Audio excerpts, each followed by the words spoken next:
Okay, so I told you guys I would try to give you weekly study tips. So this one is after reading a page in the book, close it and try to recall from memory a few sentences and keywords about the reading. So any of vocabulary words that you read, any major concepts that you read, or any interesting stories that you read, right? And so the idea here is that before you read an entire chapter, make sure you're actually comprehending and remembering what you read.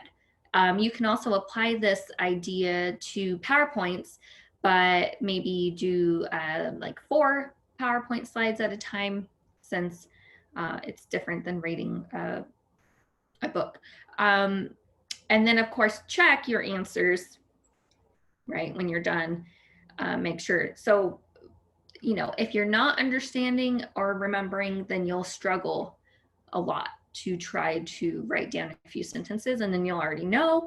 But if you write down some stuff with ease, then you can go and check your answers.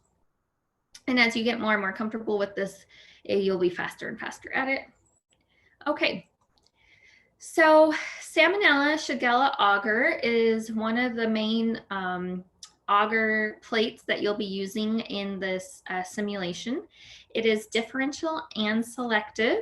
Only some gram-negative bacteria are able to grow on this type of media.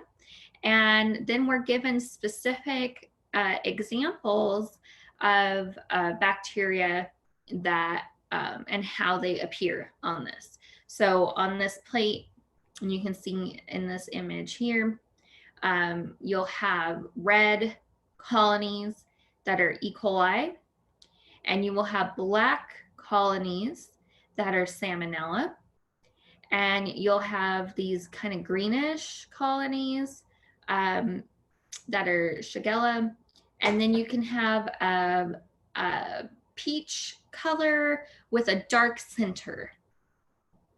And so that dark center would be characteristic of Proteus. Okay, and then they tell you some more information. Make sure when you do this that you take notes on what the contents of the agar are. So there are special ingredients in the agar, and that's important. For example, E. coli is able to turn red because it's able to eat or metabolize lactose, and it does this through fermentation. The product of the lactose fermentation is lactic acid, and that's going to activate the pH indicator. And then the pH indicator will turn red only where the lactic acid has built up. And that's why E. coli will be red. Salmonella, on the other hand, is not capable of fermenting lactose. It doesn't have the enzymes to do that, but it does have an enzyme to utilize peptone, but that's not going to produce the acid, and so you're not going to turn red, right? So it will use peptone for a carbon source. It will not turn red. However, it also has the special ability to utilize sodium thiosulfate, which has been added to the agar. And when it reduces sodium thiosulfate, it forms a black precipitate called hydrogen sulfate. And so that's why the colonies will appear black. Shigella is not able to do any of these. It's not able to ferment lactose, and it's not able to reduce sulfate. And so it's going to remain its original color, which is like a greenish color here. Okay. And then also, it's a good time to point out what is a colony. So these round growths, bacterial growth on the plate, each one is a colony. Each colony, if it's an isolated colony like these, it's said to have started as a single bacterium cell. And because a single bacterium cell has undergone so many rounds of cell division, it has led to a mound or a pile, which we call a colony. And all of the cells, hundreds of thousands of cells in that colony, are going to be identical to one another, genetically identical to one another, because they came from the same cell. And we'll see why that's significant. We'll talk a little bit more about it, and then you'll see more about it in the simulation.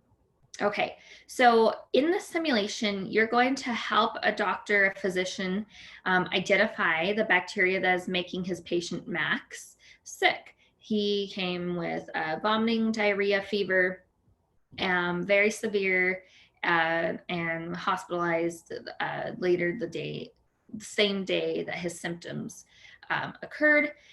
And the doctor put him on antibiotics, but they don't seem to be working. So he's taking a sample and giving it to us to check for what kind of bacteria it is, so that he can change the treatment to something that will actually work.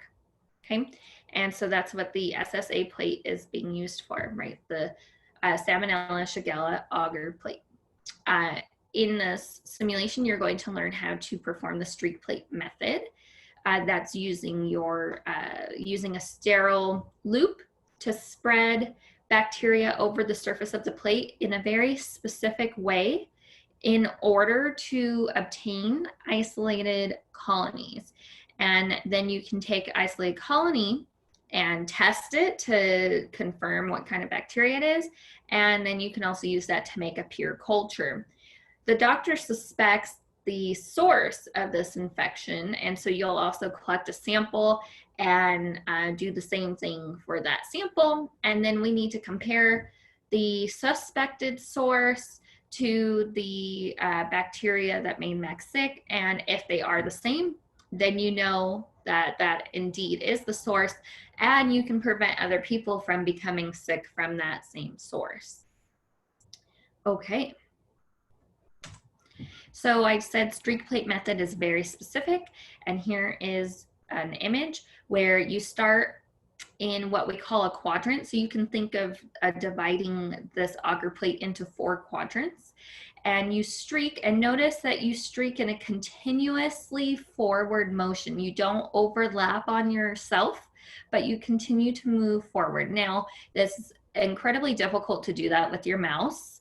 And so, you know, keep in mind that you're not going to be able to get a pattern this perfect with your mouse. If you have an actual pen stylus that you're using on a tablet, then you can probably do pretty good. And then once you have made your streaks in the first quadrant, you would sterilize your loop again to remove all the bacteria from it. And then you do your next quadrant. And you do that by pulling from the original streak that you made to get some bacteria, right? When you flame sterilize your loop, you don't have any bacteria on your loop anymore. So you need to collect some from your first quadrant, and that's why you have some overlap right here. And then you're going to repeat. You're going to flame sterilize and then overlap, right? Flame sterilize and overlap. Now this would probably go a little bit further. You don't need to have so much empty space, but this is the streak plate method, continually moving forward, only overlapping with the previous quadrant to pick up bacteria, sterilizing in between. And the purpose of the streak plate method, the reason that you're zigzagging all over this agar in this careful manner, is so that you can obtain isolated colonies. And the only way to obtain isolated colonies is to get very few bacteria on the agar plate. So you're going to, when you first dip your loop in the sample, you're going to have lots of bacteria on that loop. As you spread it across the plate, you'll have less and less. Just like think about taking a paintbrush, dipping it in some paint, and then painting on your wall. Eventually you run out of paint and you pick up more. Instead of dipping it back into the bucket with tons of paint, you just pull from where you already painted. Okay, and then this image down here is an example from the actual simulation. So you can see you start out with lots and lots of bacteria. Now this is not the streak plate method. This is just a streak from top to bottom. But you can still see the idea that you start out with a lot of bacteria and then you get fewer and fewer as you streak. And then we got a few isolated colonies here. But there's two parts. The first part of the lab, it just tells you to streak it. I mean, it doesn't say streak, it just says to smear the bacteria on over the plate. And so that's what I did here. And then on the next step, it's going to ask you to do the streak plate method.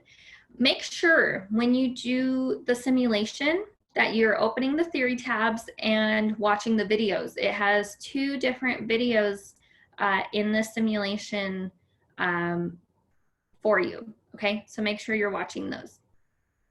And one of those is how to do this method here. Also, you'll see that there's some steps that are not obvious where you have to really make sure you're listening to the instructions and reading the instructions on the tablet. And for some of the instructions, it's on the very top of the tablet in the blue section, the upper right hand blue section. I don't know why they put the instructions up there instead of putting it on the normal part where they put them. So that's just something to keep in mind as well.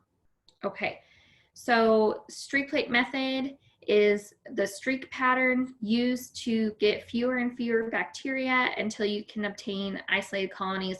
Of course, you will not have colonies until you incubate this for 24 to 48 hours, okay? When you're doing your streaking in actual life, you would not see anything at all, okay? So yes, pay close attention to the directions. The order of events matters, details matter. And in order to do the streaks, you just hold down your mouse, okay? If you accidentally let go, it will let you push down on your mouse and start again, okay? If you don't like the way your pattern comes out, simply reload the checkpoint and do it again. Remember, flame sterilize your loop. It will walk you through the first two and then it will tell you to do the rest. So you have to make sure you've paid attention to the steps so you can repeat them for the last two quadrants. Okay, so that's pretty much it for my introduction. There's a little more information in the simulation, but I didn't want to keep you too long. But let's check your understanding. Why do you think it's important to do all of your bacterial work near a Bunsen burner flame? And how do you think we could confirm the source of the patient's bacterial infection? Okay, so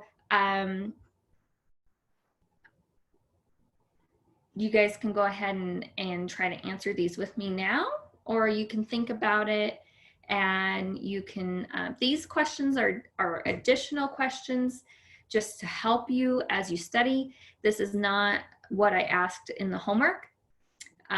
So you guys can talk to me about it now. You can talk to each other, and then we can talk about it again on Wednesday, whatever you want. But that's it. I'm done with my part. It's your guys' turn now.